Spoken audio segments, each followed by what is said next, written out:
Salut à tous, c'est Nico du Ciné Show et aujourd'hui on se retrouve après plus d'un an pour la troisième et dernière partie de la rétrospective Terminator. Après avoir parlé des 4 premiers films, nous allons nous intéresser au 5e et 6e film de cette saga. Et nous allons commencer de suite avec l'opus le plus apprécié de cette saga, je parle bien évidemment de Terminator Genesis. Et d'ailleurs, tout comme durant la deuxième partie, Romain de la suite de Trop se joint à moi pour vous parler de ces deux films.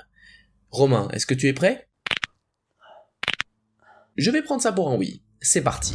En décembre 2008, avant la sortie de Terminator Renaissance, McG annonce un 5e film, ainsi qu'une nouvelle trilogie. Il est révélé que ce 5e film sera le prolongement du 4e et reviendra sur la maîtrise du voyage dans le temps avec l'envoi de Kyle Reese, interprété par Anton Yelchin, dans le passé pour protéger Sarah Connor. Franchement, pourquoi pas, ça peut être intéressant. Cependant, la production de ce 5e film est interrompue par des problèmes juridiques, ainsi que par le dépôt de bilan de la Halcyon Company, détentrice des droits de la franchise. Ah.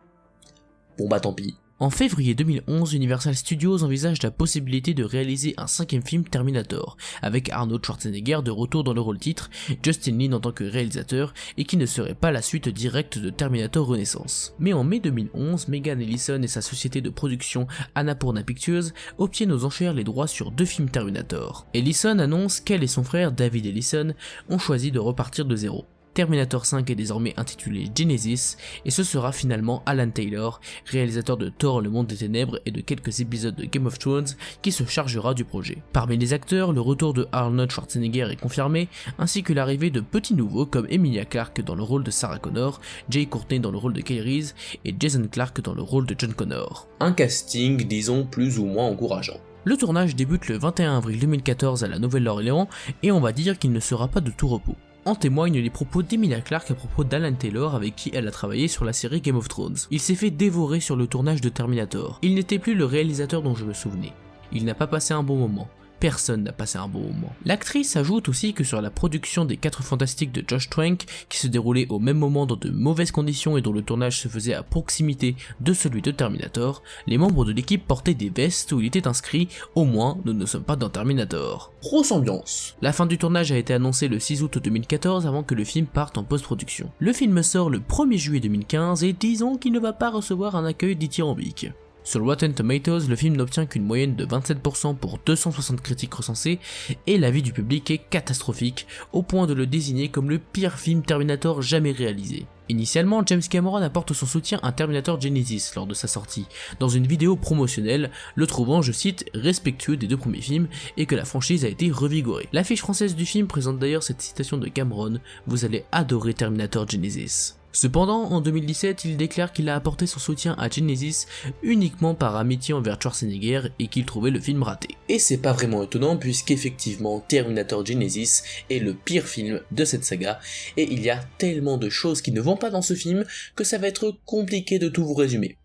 Mais soyons d'abord de bonne foi et commençons par vous donner les quelques qualités du film. Déjà, le rythme du film est correct, on n'a pas le temps de s'ennuyer, les péripéties s'enchaînent vite, et même si ce qui nous est montré peut nous énerver ou n'a aucun sens, on y vient, force est de constater qu'il n'y a pas vraiment de gros ventre mou au cours du film. La mise en scène d'Alan Taylor est dénuée de personnalité et d'idées novatrices, mais elle arrive tout de même à rendre certaines scènes d'action appréciables. Et encore, ça se discute. C'est toujours un grand plaisir de retrouver Schwarzenegger dans le rôle du Terminator, et j'apprécie également la présence de Jason Clarke, qui est un acteur que j'apprécie grandement depuis La Planète des Singes, l'affrontement. Je vous conseille d'ailleurs grandement le film HHHH, où il campe le rôle d'un général nazi. Le début du film est plutôt bon et intéressant, nous montrant le futur post-apocalyptique, ainsi que la machine à voyager dans le temps, et faisant quelques clins d'œil aux 2 premiers films assez plaisants. Et enfin, malgré tout ce qu'on va en dire, le scénario a au moins le mérite d'essayer de faire quelque chose d'original et de ne pas raconter une histoire qu'on connaît déjà, contrairement au 3e film par exemple. Je vois pas de quoi tu parles. Mais tout cela n'empêche pas le film d'être mauvais, et c'est ce que nous allons voir maintenant. Déjà, la performance des acteurs est loin d'être convaincante, à commencer par Emilia Clarke. Jay Courtney.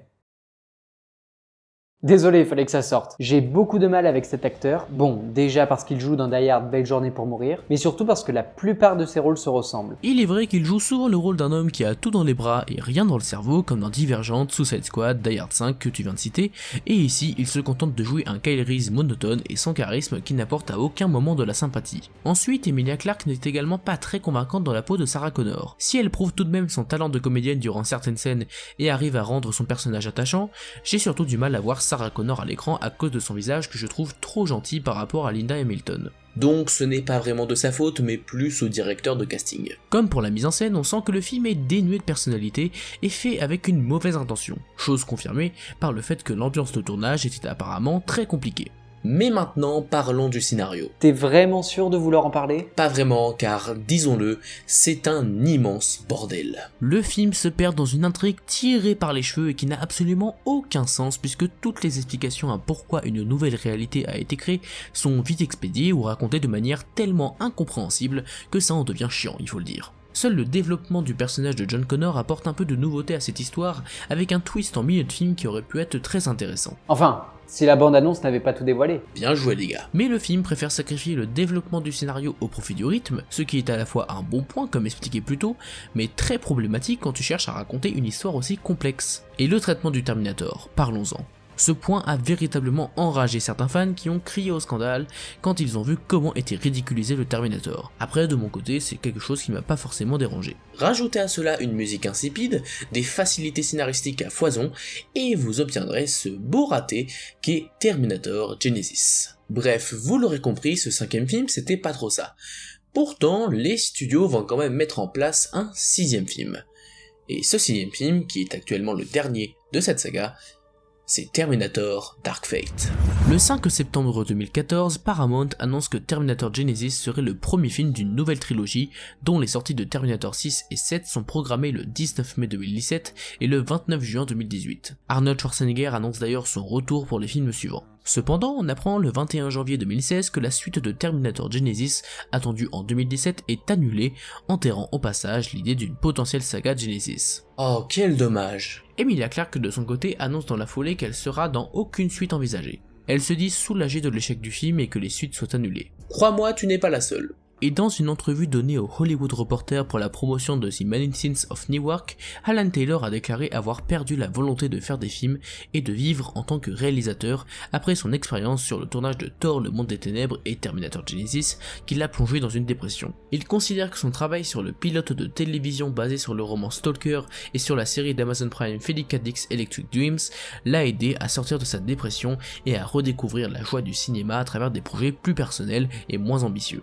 Et franchement, tant mieux pour lui, parce que même si son film était assez mauvais, ça ne doit pas l'empêcher d'être heureux et de faire ce qu'il aime, c'est tout à fait normal. Finalement, David Ellison explique que la production veut prendre une nouvelle direction pour concevoir la suite qu'attendent les fans depuis Terminator 2. Personnellement, je souhaite juste un bon film après la déception qu'était Genesis. Pour cela, le retour de Schwarzy, mais aussi de Linda Hamilton dans le rôle de Sarah Connor est confirmé, et il est décidé que cette suite sera la suite directe de Terminator 2, annulant donc au passage les 3 précédents films, à savoir Le Soulèvement des Machines, Renaissance et Genesis. C'est une technique un peu facile quand même, mais soit.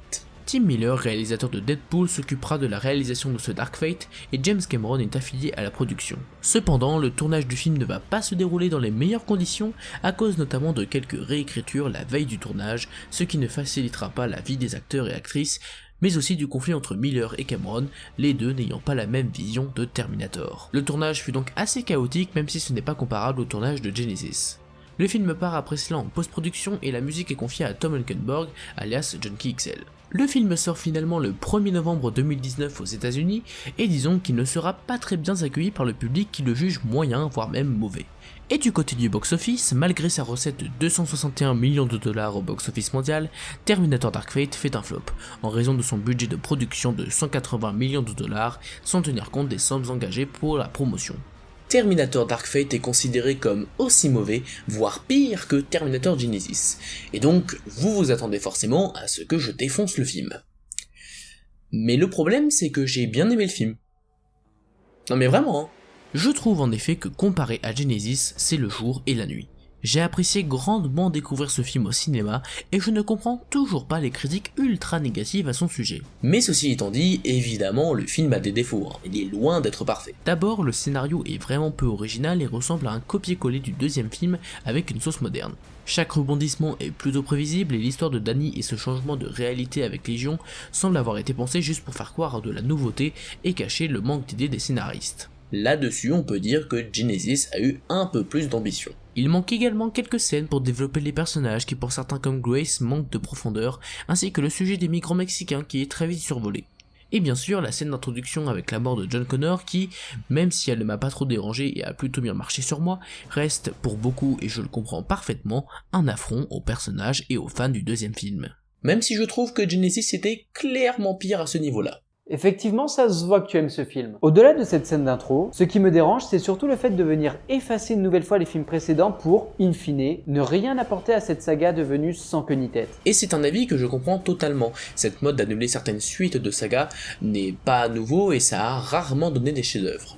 Et un autre point fortement critiqué du film est l'aspect féministe. Ceci dit, le côté féministe ne m'a vraiment pas dérangé, car excepté pour le I'll Be Back prononcé par Sarah Connor qui n'a pas vraiment de sens et qui est du pur fanservice, à aucun moment j'ai senti ça comme forcé ou exagéré. Oui, la majorité des personnages principaux sont des femmes, mais le film ne va pas vraiment inciter dessus, ce n'est pas ça le centre du film. Mais si vous pensez toujours que c'est féministe, bah dans ce cas l'inverse aussi serait problématique si on pense comme cela. Mais pourtant, je n'ai jamais vu de remarques sur certains films d'action comme Expendables avec que des gros bras musclés et des femmes hyper sexualisées pour la plupart, donc au bout d'un moment, s'il vous plaît, arrêtez de vous prendre la tête pour rien.